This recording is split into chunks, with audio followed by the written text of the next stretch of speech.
la loi anti-métissage qui est importante parce qu'elle opère plus de 300 ans dans la société. Ces lois anti-métissage ont été littéralement façonnées par ce groupe de près de 2000 personnes et quelques.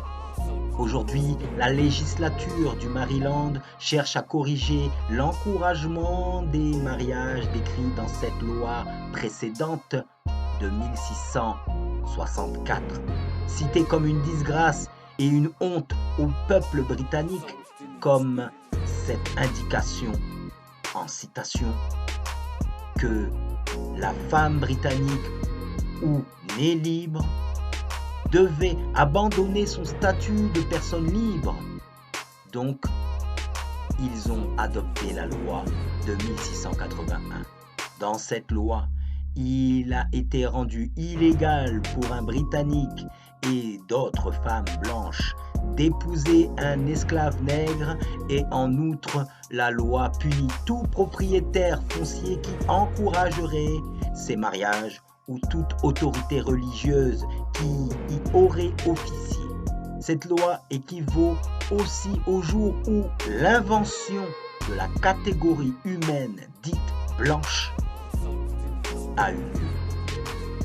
Serait-ce possible que ce groupe d'engagés sous contrat servile, dont certains venaient du Portugal, d'autres de Hollande ou bien d'Irlande ou même d'Écosse, n'avaient jamais eu à subir un peu de transformation génétique juste après l'Assemblée générale du Maryland et qui aurait créé du même coup de cette génétique brassée ce que nous appelons aujourd'hui les Blancs? La Virginie a passé sa première loi anti-métissage en 1691.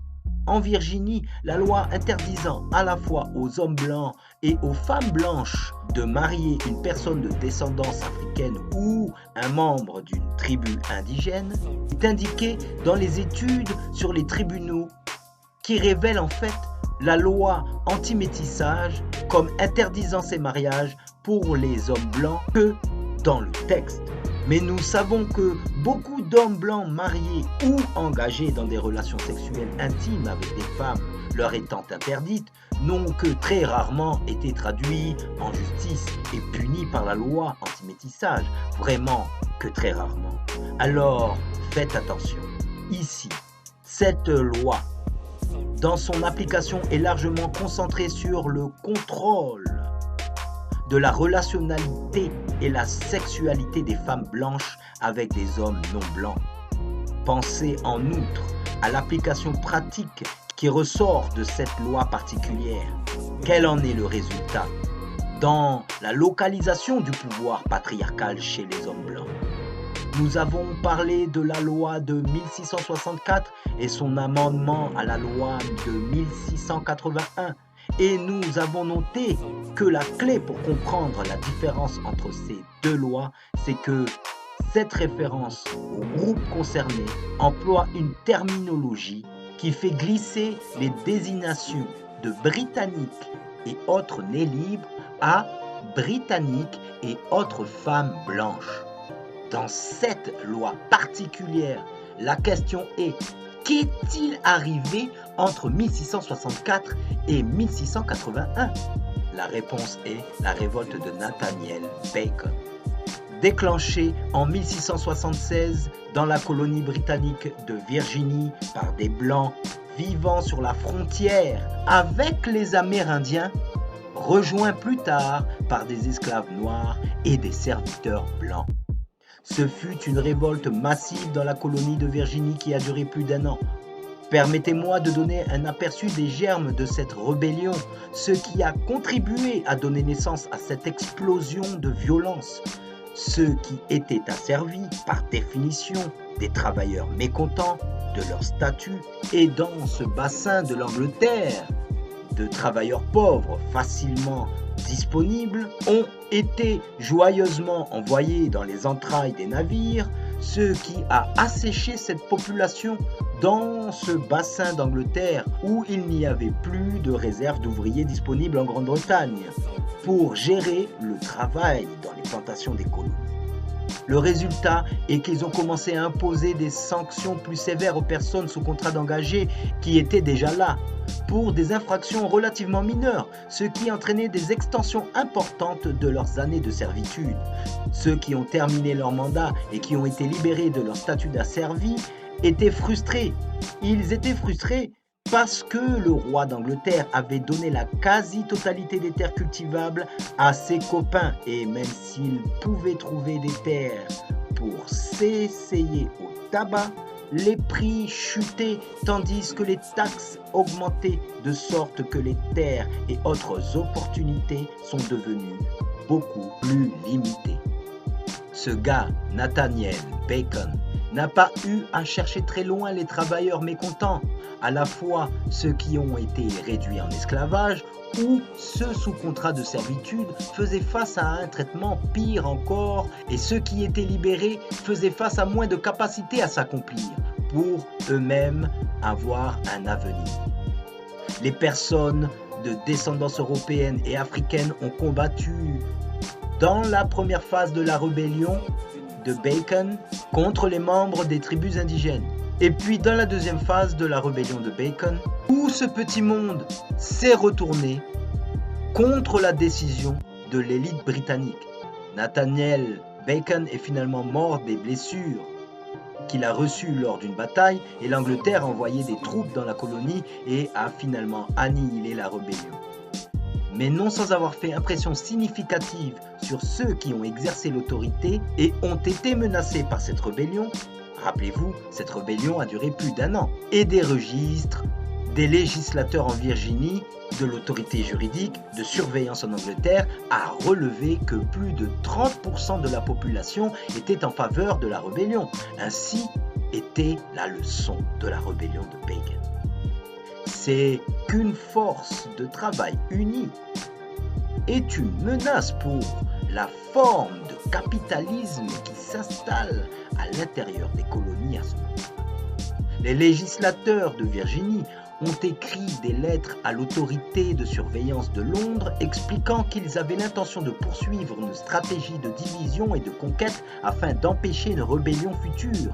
C'est seulement après la rébellion de Bacon que nous voyons l'émergence des Blancs comme groupe d'humanité. Pensons à ce sujet 1 minute. En 1681, certains législateurs inventent une nouvelle étiquette pour un groupe de personnes. Imaginez-vous, juste une seconde, ces privilèges et avantages venir en vertu de ce label d'un groupe imposé en tant que législateur sur vous. Quand vous n'êtes pas de ce groupe qui détermine la façon dont vous allez être traité et qu'est-ce que vous devrez faire et comment vous devrez le faire pendant des années et des années, imaginez comment ce groupe pourrait commencer à se sentir spécial. Imaginez que quand vous n'êtes pas dans ce groupe, vous vous demandiez « mais qu'est-ce qui ne va pas chez moi ?» Ça joue sur le mental. Revenons à cette stratégie de conquête. Avant et pendant la rébellion de Bacon, les travailleurs ont été unis et ont vécu la même vie d'abus. Ils faisaient face aux mêmes droits d'opportunité et privilèges une fois qu'ils avaient été libérés de l'esclavage ou du terme du contrat de servitude, ce qui était sur le point de changer. Un tas de lois ont été adoptées dans les décennies après la rébellion de Bacon, tout en continuant à passer des mesures ségrégationnistes durant tout le premier quart du siècle suivant. La première série de lois comprenait l'interdiction aux Noirs libres de détenir une fonction publique, ainsi que l'interdiction des Noirs et les membres de tribus indigènes de se marier avec des Blancs. L'exigence que les Blancs, après l'achèvement de leurs conditions de service et des marchandises qui leur soient payées, y compris des fusils et de la poudre à canon. D'un autre côté, il y avait une interdiction pour les Noirs libres de posséder une arme. Nous allons revenir à cette interdiction imposée aux Noirs de ne pouvoir porter aucun témoignage contre les Blancs. Ces lois ont commencé à donner un sens différent à ces étiquettes. Et en priorité, dès ce moment-là de l'histoire, le fait de référencer d'où l'on vient et à quelle nation d'origine nous sommes attachés n'avait plus aucune espèce d'importance. Revenons à la loi qui interdisait aux libres noirs de posséder une arme. Cette loi a essentiellement dépouillé les Noirs libres de leur capacité à tenir un pouvoir patriarcal. Regardez, sous la loi de la couverture sur le mariage, voici comment les choses se déroulaient. Les hommes avaient le contrôle sur les femmes dans la société, leurs épouses. Ils contrôlaient leurs enfants et avaient le pouvoir légal de le faire, y compris de les battre. Ils avaient le contrôle sur les actifs financiers et les terres. Ce que l'homme devait en échange de cette autorité, c'était assurer la protection. C'était le compromis pour le pouvoir patriarcal en vertu de cette loi. Regardons maintenant cette loi qui interdit aux Noirs de témoigner contre les Blancs. Nous verrons que tout au long de l'histoire américaine, il sera interdit aux Mexicains de témoigner contre les Blancs. Aussi, pour les Chinois, interdit de témoigner contre les Blancs. Et plus généralement, l'étiquette mongole pour assimiler des personnes descendantes de Japonais, Cambodgiens, Philippins, etc. À travers l'histoire des États-Unis, lorsque vous regardez ces lois, quel est le message lancé aux Blancs? Chacune de ces lois a un message adressé à la fois à ce nouveau groupe de personnes appelées personnes blanches et aussi un message à ceux à qui l'on nie ou restreint les droits. Ce paquet de lois passées après la rébellion de Bacon en première instance représentons la stratification à l'échelle socio-économique dans la colonie. Nous avons donc la possession de terres par l'élite, qu'on appelle de nos jours les 1%, au sommet de la pyramide, et aussi la représentation d'un nouveau groupe d'ouvriers appelés blancs. D'un autre côté, nous avons la représentation des travailleurs de descendance africaine et de membres de tribus indigènes avec la rébellion de Bacon, et à travers elle, ces ouvriers ont eu la même vie, les mêmes opportunités, mais qui ont alors changé juridiquement. Quand on regarde ce changement, cela s'opère avec la division du bloc des masses de travailleurs sans distinction de couleur de peau. Ces lois ont créé une signification différente pour le groupe de serviteurs et ouvriers européens contre le groupe des travailleurs noirs et amérindiens. Mais cette loi n'a pas fait beaucoup pour élever le statut économique des ouvriers blancs afin d'être plus proche de celui des élites blanches, avec très peu de mouvement vers le haut. Ce qui a fait que les personnes de descendance africaine et de tribus indigènes ont été poussées vers les bas étages pour créer un nouveau fond à la société coloniale. Regardons ce groupe de l'humanité appelé les Blancs. Nous apprenons de cette histoire que blanc est un concept qui a été construit sur l'idée que les Britanniques avaient d'eux-mêmes. Blancs, chrétiens, nés libres, comme méritant des droits et privilèges auxquels d'autres ne peuvent avoir droit. À ce jour, les Blancs n'ont pas été définis en matière de loi. Cette histoire nous apprend que le blanc est l'outil par lequel les ouvriers ont été divisés et ceux qui partageaient les mêmes conditions de vie, les mêmes opportunités, maintenant se sentent plus proches, plus connectés à l'élite blanche qu'avec son voisin noir américain, même si sa situation économique est beaucoup plus similaire à ce voisin qu'à la vie des 1%.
Soul Phoenix Beat.